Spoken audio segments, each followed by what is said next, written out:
Guys, today I'll be showing you how to make a dragon eye. This can be turned into a pin or anything. You will need a foam mat or a cushion down, a barbed needle, which are called felting needles, and some wool and some stuffing. As you can see in this part, I am making the base of our dragon eye with some stuffing, and I'm needle felting it down. At one point I do use a multi-needle.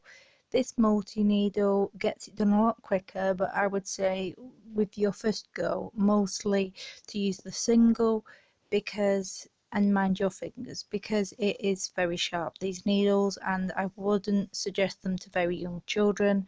So I started shaping the stuffing to turn it into like an oval shape to make the eye. This will be the base. So I carry on stabbing it. How you know when it's done is it will either be bonded together or really hard. If it is still very soft and pulling apart like stuffing does, then you know it is not fully felted.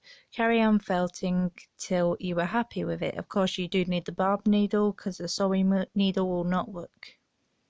Here I am making the main part of the eye, and I decided I would do a purple eye. So of course here I'm making just a round smaller shape than what I already did. Of course you'll see me using the multi-needle. This just got it done a little bit quicker for this tutorial.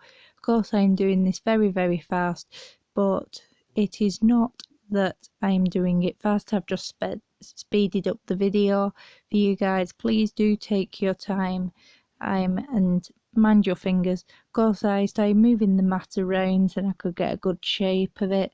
Of course I flattened it down and then attached it to the base, and I stuffed it a little bit and then attached it again.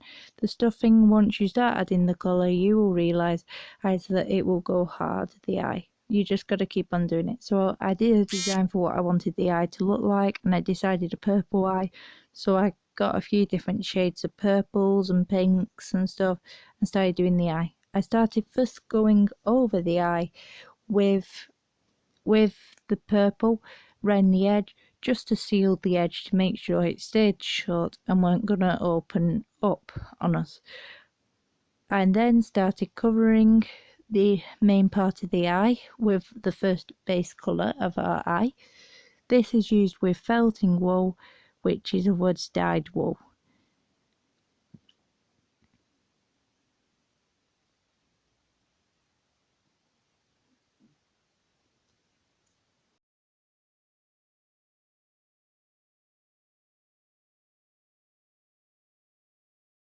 Sorry if my head does get in the way at some point, so the item goes off camera. I'm not used to filming, so it was like I was just doing what I normally do. I started folding in parts of the base to see what the eye would look like with a bit of a rim, and I decided that I liked it. I keep testing this out to make sure that all parts of the eye could be seen and none of it was getting hidden or destroyed or anything like that. You will see that there are some patchy bits. This doesn't matter because you can just go over with some thin wisps of wool just to make sure that you cover them up. But sometimes it doesn't matter because it gives it texture, so don't worry about that.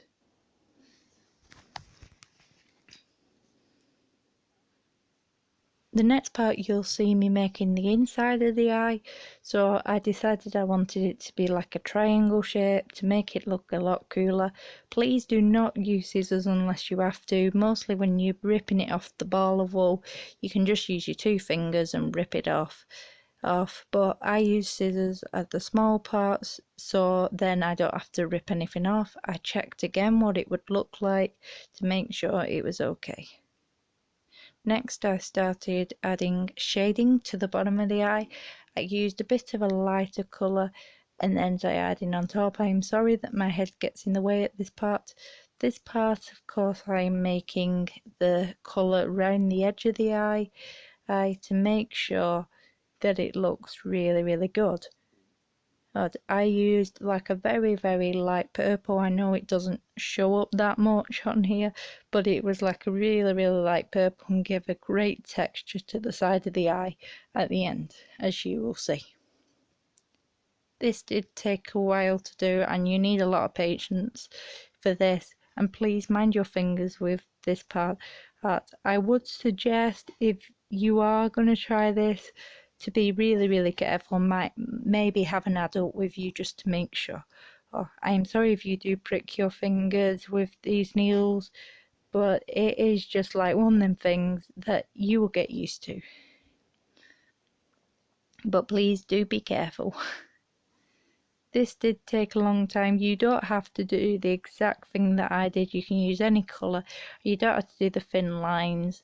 You could just do a bland eye like the base and the black on top. It's up to you. Because I'd done needle felting for quite a while, that is why I added quite a lot of detail, because it was just a normal thing for me. I'd never done a tutorial before, so I kind of struggled with it, but I gave it my best shot.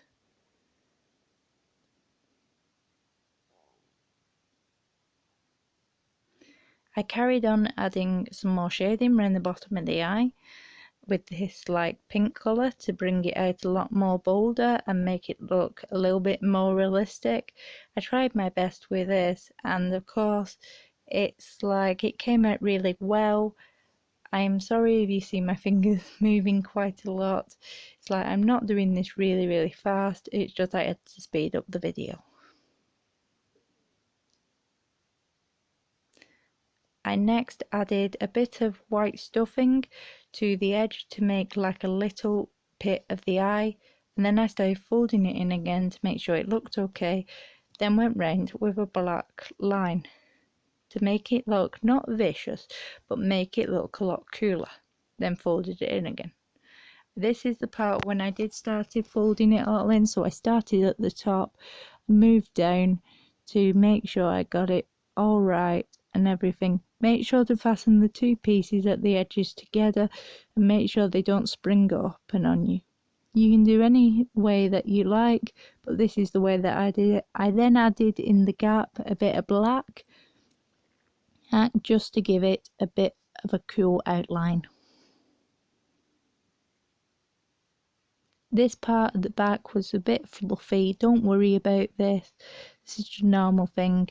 Here, I am sorry guys, I forgot to film the part of doing the spikes at the top of the eye, but it is just the same as I do with the spikes underneath. So here I was just adding some dark blue to the bottom of our eye here to make it look like a bit more or better than what it is, and I was just following my design. You can do any design that you guys like. I had a look on Google as well to make sure that the colours did match together. I weren't copying anyone's design, I just used two colours that I liked and made sure they didn't look a bit like an eyesore, but you guys can do any way that you like. I was doing a bit more shading underneath, just make it stand out a bit more, but you guys don't have to do shading if you don't want. How to do shading is just getting thin wisps of the wool and just layering it out. Here's where I'm making the spikes, so I just got thin wisps of the wool and started adding them onto the mat, shading them a bit till they'd gone hard, and then added them onto the eye gently. I would suggest needle felting underneath the end of the spike as well, so it doesn't come off and it gives it some extra support.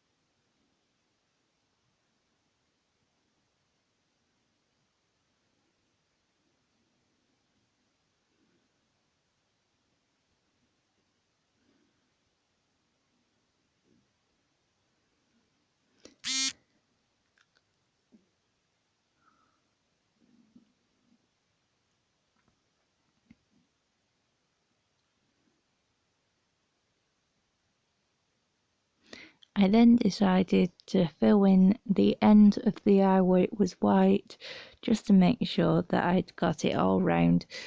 It doesn't matter if there are little frizzles coming off it. This is just natural. It is like the hairs on your arm sticking up. Because it's a natural fibre, it will stand up. But don't worry about that.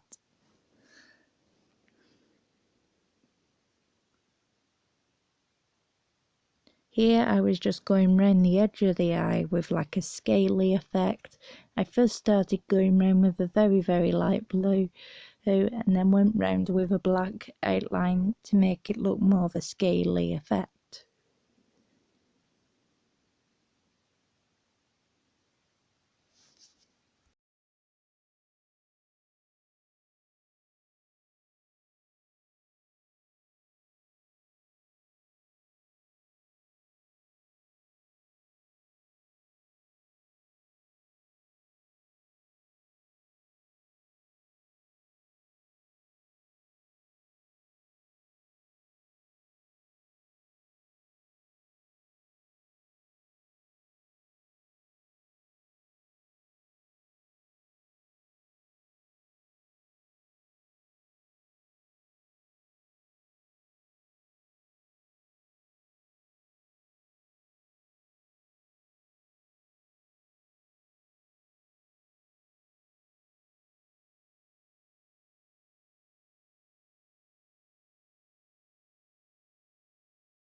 Here is where I started adding the lines again, coming away from the eye. You guys don't have to do this, but I think it made it look quite cool. Then I started making like little scaly spots underneath the eye, so the under eye didn't just look bland. It's like, this was pretty easy to do. All you need is a few thin wisps of the wool and just attach them. I did different sizes of spots to make it look a bit more natural and not looking just like a polka dot thing. I then decided to add a pin on the back to make sure that it was a pin badge. How I did this is I got myself a safety pin, made sure it was the right way up, and got some stuffing and attached it down. How you know is when it's attached down is when you can't pull it up out of the stuffing. It might be able to move sideways, but that is normal for any pin badge, as long as it doesn't move up and down. Here is the end result. Thank you for watching, and please stay safe and stay at home.